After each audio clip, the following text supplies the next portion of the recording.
The first thing is I will explain why we have a lawyer addressing the press conference and not the client. That's the first thing I will explain. Then secondly, I will explain certain facts that my client wants to put across to the public and the world. Then thirdly, I will give my client his reaction to what comes out of the documentary, the 4 episodes in the Al Jazeera process. So those 3 things. First, it is permitted by the law of any country that a person can act through their lawyer. It's a very established process. Lawyers are trained exactly for that purpose. They act on behalf of people, and they don't only act in the courts of law, they act in and outside the courts. So it is perfectly permitted by established systems around the world that a person can send their lawyer to say what they would want to say. When the lawyer is coming and saying these things, the lawyer is merely speaking on behalf of their client. We are not defending each other here. I'm just here to say what my client is saying. That's number 1. Then I come to number 2. There are certain facts that my client wants to be put across very clearly to the world, and then these are the things that will explain whatever we will explain. First and foremost, my client was appointed by the President of Zimbabwe as his ambassador at large. He is very humbled by that appointment, and he has committed himself to executing his duties in that office to the best of his ability, honestly, sincerely, and in the interests of the country. Number 2, my client wants it to be put right across on record that he has never, ever done anything on behalf of the president, no deals on behalf of the president, no activities on behalf of the president. His relationship with the president of Zimbabwe, His Excellency E.D. Mnangagwa, is one of principal and urgent, one of superior and subordinate, and he has that relationship. Thirdly, in that regard, my client wants to make it very clear that he has no relationship whatsoever with members of the president's family. He only has a relationship with the president, which is a formal, professional relationship. He wants me to tell you that he has never met with the First Lady. He actually has never met the First Lady of Zimbabwe because his relationship is with the president. That must be clear. Then I want to read a passage here from my notes with my client, which we would want the whole world to understand. My client, who is Ambassador Eubert Angel, wants it known that he has not been, has never been, and will never be involved in any criminal activity whatsoever. More particularly, he would like it to be stated that he has not been involved in any form of gold dealing or gold smuggling, nor has he ever engaged in money laundering by whatever name it may be called. So the insinuations in the Al Jazeera documentary are wholly baseless. He also wants it known that in his work, immediately after his appointment, he went to do some work, and that work is within the first 6 months of his work is when these issues that have come in the Al Jazeera documentary came about. Now I want to go to that aspect, but this general aspect about the statement I have made, he has never been involved in any. He holds a diplomatic passport, yes, but at the same time he has a British passport. In all his work, he has used his British passport. So he travels around the world as an ordinary holder of a British passport.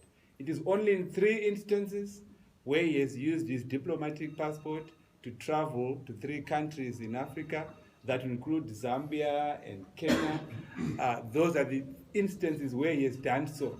But otherwise, he is not carrying himself around the world as a diplomat. He uses that British passport. So he's not. Then he has also declined to receive any payment from the Zimbabwean government. So he's not on a Zimbabwean pay. He is working for the interests of the country. We wish that to be right at the outset. Now we come to the third aspect, which is his involvement in the issues that have come out of the Al Jazeera process. Now I want that to be clear. I will not be handing out the statements I'm reading from. These are just notes. So you have to rely on what we are saying. The position is this. As soon as my client was appointed, it was made known to the whole world that he would be the president's ambassador at large. There were several people in Europe and other parts of the world that wanted to do investment in the country with his facilitation. That is a fact.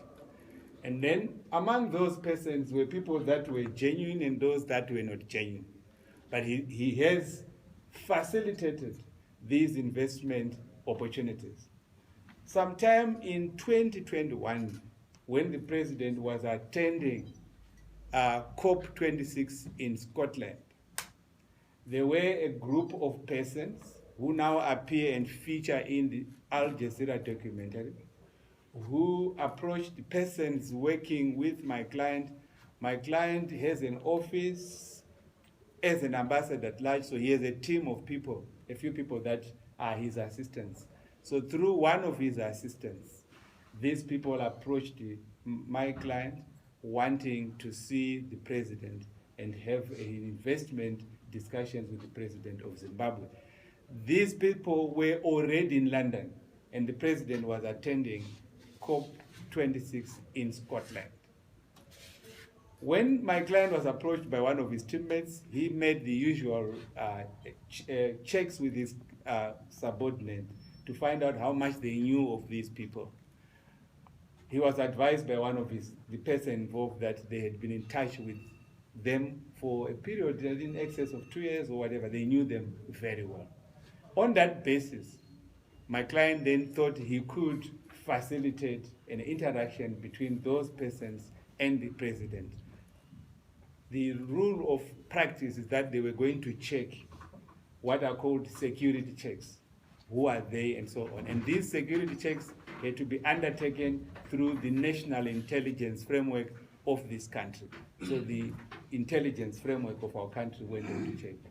The intelligence advised my client that they had serious doubts about the persons, they had serious suspicions about the persons, and that it was not advisable right at that stage for those persons to meet the president. In fact, national intelligence discovered that those persons intended something very dangerous, not just to the country, but to the president, that their aim was at the president and whatever. So the position which was discussed, this interaction then led to what we are calling a classified national intelligence assignment, which meant that a decision was taken with the intelligence authorities that my client would play along. He would not cancel his interactions with these persons. He would meet them and meet them as if he was going to make arrangements for them to meet the president and for them to be able to do investments in Zimbabwe. So it was in the context of a national intelligence operation. Zimbabwe wanted to gain intelligence out of it, wanted to see how far its enemies could go and what their agendas were. And these were issues to do with that. That is the context. Now, I should emphasize at this stage that even as I'll give you a few more details in respect of that, so that I explain what my client is saying in respect of what is coming out of the documentary, that ordinarily these things are not told to the world. These things are not told to the public. But because of the intensity of the Al Jazeera documentary and its implications on the integrity of the operations of governmental systems in this country, my client felt obliged that he has a moral obligation at least to give an indication of what was going on.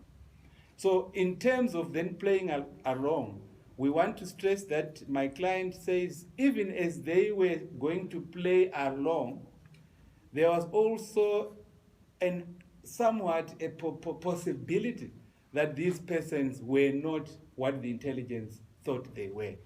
So you would find that in some respects, there would have been some element of doubt at some interactions as to, are these people what we think they are and we are playing along, or they are genuine? So there will be actions by my client in the documentary which might not be consistent with the explanation that he was playing along and acting along. This is the point that we wish to make. There was some element of doubt in some respects, but largely and almost mainly, the actions in the documentary are consistent with a classified national intelligence operation, which was meant to see how far they would go. Now, what then happens? So in that documentary, all the things that are said, no one was phoned. I'll give that as an example. So there was no call to the First Lady, for example. There was no call to Henrietta Lushwaya. These were decoys that were put in an intelligence operation. So even the statements that you hear, they are not real. That's the explanation coming from my client. If you were to put it very boldly or mildly, but in a mild way, they were acting along. It's unfortunate that, according to the version we are putting, it's unfortunate that it is national security issues that are then played in the public because of the agenda of these people, which agenda then forces issues that ordinarily would not be put on the table to be put on the table. So I have been sent to make that clear that what you see in the documentary is merely playing along. There was never a time, never, according to my client, where people were requested to pay money to see the president. That is false. It would have been part and parcel of a process. There was never a time when the First Lady was called to be able to say that they'll fly jets and so forth to carry cold, or any time that Henrietta Lushwaya was phoned. Every part of the process you see, it is part of that aspect which comes in. If there are a few instances that are not directly consistent with that, I've watched them, I've discussed them with my client to get an explanation as to what would say. It could simply be the manner in which the acting along was done. Now, I then want to conclude and say that I will read this portion of what is coming out.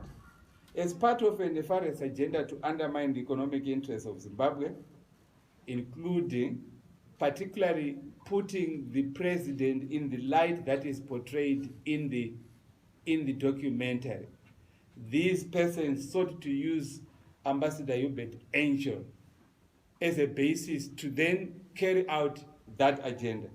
And the National Intelligence Framework decided that they will play along to see how far it would go. They've already done that, and sufficient information has been obtained as a result of that exercise.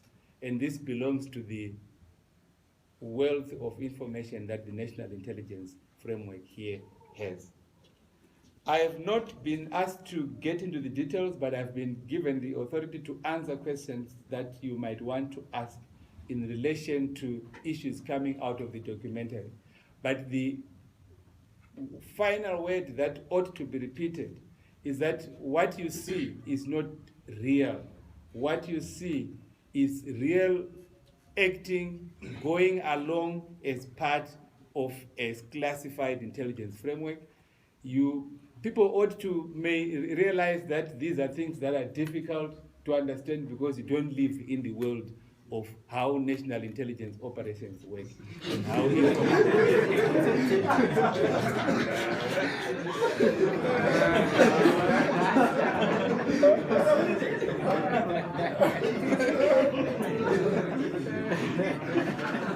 and the only persons that can really seriously contradict that, anyone who operates in that world would understand what we are saying and would understand the difficulties that we have, if we have to say it out.